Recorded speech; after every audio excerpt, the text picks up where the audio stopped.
जैसा कि हम जानते हैं हमारा देश संविधान बनने से पूर्व लगभग 565 रियासतों में बटा था, जो छोटे छोटे राजा रजवाड़े हुआ करते थे। संविधान ने पूरे देश को एक देश बनाया।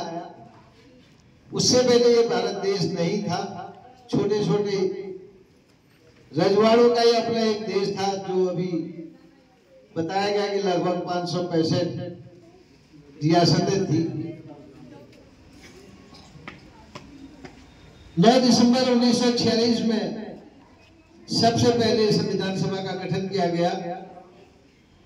बाबा साहब को संविधान सभा की प्रारूप समिति का अध्यक्ष बनाया गया। बाबा साहब के अथक प्रयासों से 2 वर्ष 11 माह 18 दिन की घोर मेहनत से बाबा साहब ने इस देश को एक स्वप्रभुत्व संपन्न गणराज्य का संविधान दिया। साथियों, किसी भी देश को चलाने के लिए देश की एक रूपरेखा, एक नियम कानून की व्यवस्था होती है। जो नियम कानून बाबा साहब ने संविधान के रूप में इस देश को दिए, इस बात के लिए पूरा देश बाबा साहब का ऋणी रहेगा।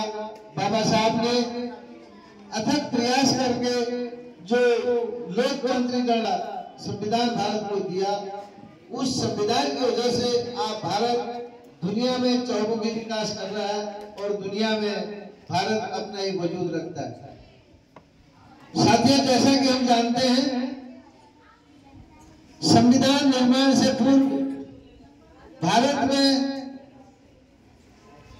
जो व्यवस्था थी वो अमानुषिक और अन्यायकारी व्यवस्था थी, जिस व्यवस्था में शासन सत्ता तो अंग्रेजों की थी, आर्थिक और राजनीतिक व्यवस्था अंग्रेजों की थी, लेकिन सामाजिक और धार्मिक व्यवस्था इस देश के